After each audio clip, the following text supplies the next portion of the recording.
Hi everyone. आज हम management और रिसीवर्स में क्रेडिट पॉलिसी क्वेश्चंस को देख रहे हैं। देखिए क्वेश्चन आपके सामने क्रेडिट पॉलिसी का। A company is currently selling 12,000 units at ₹50 per unit. Variable cost per unit is ₹40 at present. The company gives credit of 1 month which is proposed to be extended to 2 months, whereby it will be able to increase sales by 25%. If the required rate of returns is 18%, should the new credit policy be implemented? तो यदि वांछित प्रत्यायदार 80% है तो क्या नई साख नीति को लागू किया जाना चाहिए? तो इस बारे में हम देखते हैं, कैलकुलेशन करते हैं, उससे हमें पता लगेगा। तो देखिए सॉल्यूशन कर लेते हैं इसका। Solution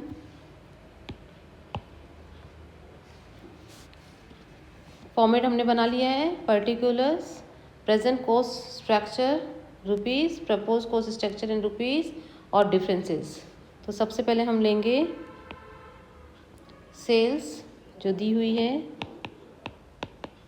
6 lakh, clear. प्रपोज हो गई है 7,50,000। डिफरेंस निकाल लेंगे, ये भी रुपीज़ में आ जाएगा, ये आ जाएगा 1,50,000। इसमें से हम लेस कर देंगे वेरिएबल कॉस्ट जो है 4,80,000 और इधर आ जाएगी ये 6 लाख। डिफरेंस आ जाएगा 1,20,000। कंट्रीब्यूशन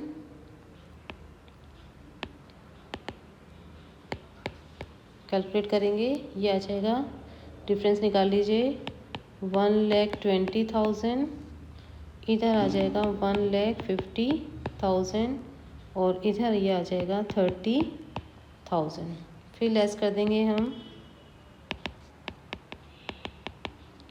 फिक्स्ड कॉस्ट जो आई है, दैट इज़ 60,000। फिक्स ही रहेगी 60,000। तो ये आ जाएगा डिफरेंस 60,000, 90,000 और इधर आ गया ये 30,000। क्लियर। तो ये क्या आ गया है, प्रॉफिट। तो नई साख नीति के कारण लाभों में कितनी वृद्धि हुई है, 30,000 की। और नई साख नीति के कारण अब हम देखेंगे कि लागत में कितनी वृद्धि हुई है। उसका फॉर्मेट हमने बना लिया है। तो देखिए वेरिएबल कॉस्ट लेंगे, ये है प्रेजेंट 4,80,000 और इधर आ गया ये 6 लाख न्यू पॉलिसी के अनुसार। फिर फिक्स कॉस्ट ये आ गया 60,000, इधर भी ये 60,000। तो ये है 5,40,000 और ये 6,60,000। और क्रेडिट पीरियड अलाउड इधर है प्रेजेंट 1 month और अब न्यू पॉलिसी के अनुसार 2 months। क्लियर। तो investment required in debtors, investment required in debtors कितना हो जाएगा, ये 45,000 और इधर आ जाएगा ये 1,10,000। तो नई साख नीति के कारण देनदारों में देखिए जो वृद्धि हुई है 1,10,000 माइनस 45,000, तो ये आ गई है 65,000 वृद्धि हुई है। और इन नए बढ़े हुए देनदारों पर 18% जो प्रत्यय दर है उसके आधार पर जो लागत प्रत्याशित है दैट इज़ कितनी आ जाएगी, 65,000 का 18% निकाल लेंगे हम, ये आ जाएगा 11,000 700। और नई साख नीति का जो लाभ में वृद्धि हुई 30,000 है, जो लागत से अधिक है, अतः नई साख नीति लागू करना लाभप्रद है। तो इस तरह से हम इसको कैलकुलेट कर सकते हैं। क्लियर? एक क्वेश्चन और देख लेते हैं, इसको आप और अच्छे से समझ लेंगे। कैश डिस्काउंट पॉलिसी के according Pankaj enterprises furnished the following particulars. Cash sales दी हुई है 50 lakh, variable cost to sales ratio 40%, fix cost annual ₹10 lakh, present credit period allowed to customer 2 months. Cash discount scheme जो दे रखी है ये है जो इंट्रोड्यूस की है नई। It is estimated that 50% of debtors will enjoy the discount scheme. As a result the average age of debtors would be reduce to 1 month. Required rate of return on investment is in debtors may be taken at 15% before tax. Evaluate the proposal and also suggest. तो देखिए प्रस्ताव का मूल्यांकन करना है और सुझाव भी देना है। यह अनुमान लगाया गया कि 50% देनदार इस योजना का लाभ उठाएंगे। इस योजना के कारण देनदारों की जो औसत अवधि घटकर क्या रह जाएगी, 1 माह रह जाएगी। तो देनदारों में विनियोग पर कर से पूर्व 15% प्रत्यय प्रत्याशित है। तो अब ये प्रस्ताव का मूल्यांकन करना है और उसका सुझाव देना है। तो देखिए इसको सॉल्व कर लेते हैं।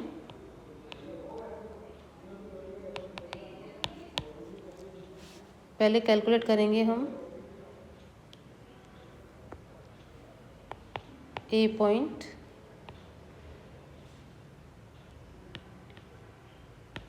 Computation of total cost. पहले टोटल कॉस्ट कैलकुलेट करेंगे।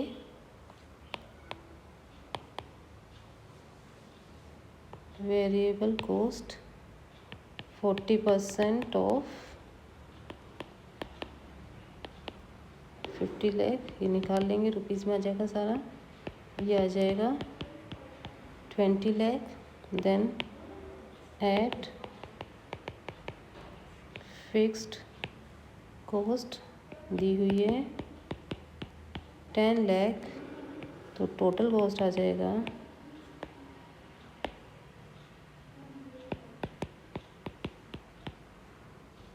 30 लाख। क्लियर? अब बी पॉइंट कैलकुलेट करेंगे।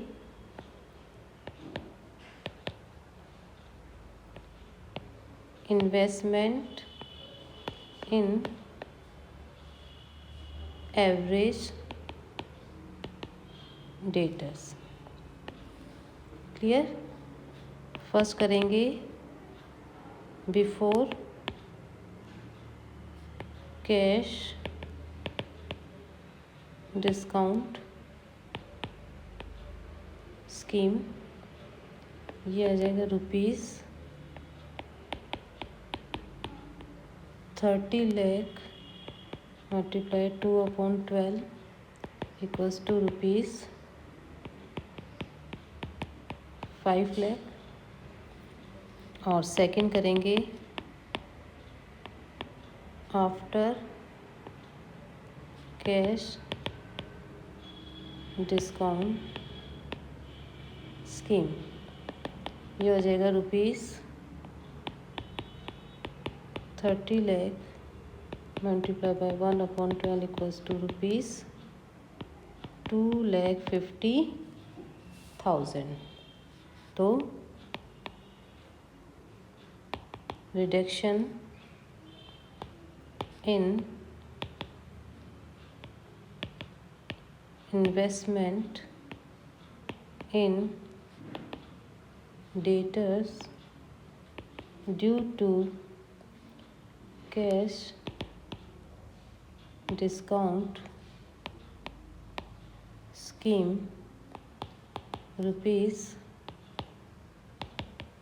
₹5 लाख माइनस ₹2,50,000 इक्वल्स टू कितना आ गया, ये 2,50,000।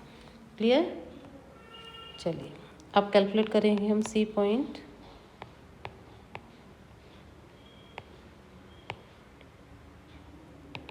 अपॉर्चुनिटी सेविंग कैसे करेंगे इसे? Reduction in investment in average debtors multiply required rate of return। तो ये कितना आ गया देखिए, ₹2,50,000 मल्टीप्लाई बाय 15% इक्वल्स टू ₹37,500। फिर अब डी पॉइंट इसको कैलकुलेट कर लेंगे। Cost of cash discount, credit sales multiply percentage of debtors accepting cash discount multiply by discount rate। तो ये आ जाएगा ₹50 lakh multiply by 50/100 multiply by 2/100 equals to ₹50,000।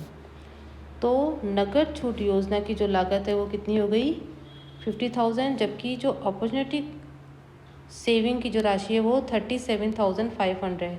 अतः जो कैश डिस्काउंट की जो योजना है वो लाभप्रद नहीं है। क्लियर?